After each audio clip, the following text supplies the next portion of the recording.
নমস্কাৰ শ্ৰদ্ধাৰ দৰ্শকসকল লগতে সদৌ অসম অংগনবাদী কৰ্মী সহায়িকা বাইদেউসকল আটাইকে পুনৰ আমাৰ এই চেনেললৈ স্বাগতম জনাইছোঁ আৰু এই ভিডিঅ'টিত এটি বাৰ্তা দিব বিচাৰিছোঁ চাই থাকিব বাৰী ক্ৰিয়েশ্যন।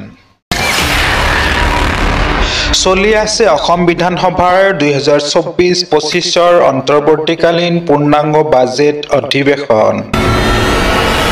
মনৰ মাজত বহুত জল্পনা কল্পনা কি হ'ব অংগনবাদী কৰ্মী সহায়িকা বাইদেউসকলৰ। বাজেট দাখিল হ'ব অহা 12 ফেব্ৰুৱাৰীত। উত্থাপন হ'বনে কৰ্মী সহায়িকাসকলৰ মাননি বৃদ্ধিৰ বিধেয়ক? হয়, এই কৰ্মী সহায়িকা বাইদেউসকলে এক দীৰ্ঘদিনীয়া সংগ্ৰাম চলাই আহিছে। তেখেতসকলৰ বিশেষকৈ মাননি বৃদ্ধিৰ ক্ষেত্ৰত সংগ্ৰাম চলাই আহিছে, কিয়নো দীৰ্ঘদিন ধৰি এই চৰা দামত যি হাৰত মূল্য বৃদ্ধি হৈছে, এই মূল্য বৃদ্ধিৰ সময়ত নগণ্য পৰিমাণৰ মাননিৰে পৰিয়ালটো পোহপাল দিয়া অতিকৈ কষ্টকৰ।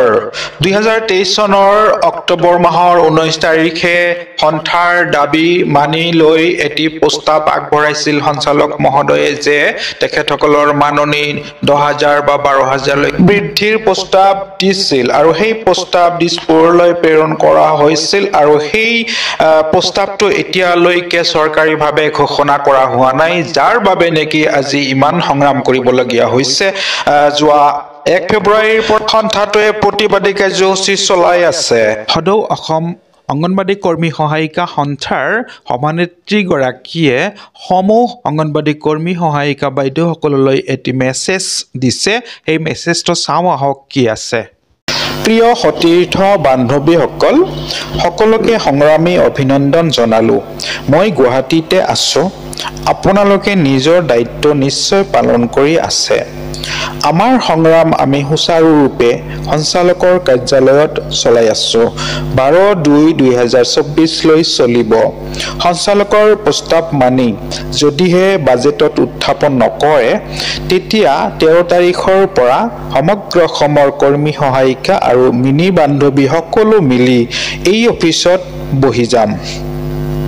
ভুল নুবুজিব, বাজেট গ'ল কিহৰ আন্দোলন, বহুতে এইবোৰ কয়, কিন্তু 2017 চনত বাজেট উত্থাপন কৰাৰ পিছতো আমি আন্দোলন এৰা নাছিলোঁ। তৎকালে আমাৰ মাননি বৃদ্ধিৰ ঘোষণা দিছিল। এইবাৰো তেনেকৈ কৰিম বুলি ভাবিছোঁ। 13 তাৰিখৰ পৰা কৰ্মৰ পৰা আঁতৰি সমুদায় বান্ধৱীয়ে 13 তাৰিখে বহি যাম।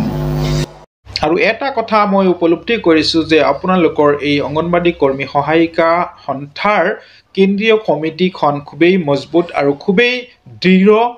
যিসকল ব্যক্তি ইয়াত অংশগ্ৰহণ কৰি আছে, লাগি আছে, সেই ব্যক্তিসকল, সেই বাইদেউসকল কিন্তু একেবাৰে দৃঢ় মনৰ আৰু খুব কৰ্মস্পৃহা থকা দেখা গৈছে। নিশ্চয় এখেতসকলৰ দ্বাৰা এই সন্থাটোৰ ভৱিষ্যত উজ্জ্বল হ'ব বুলি কামনা কৰিছোঁ।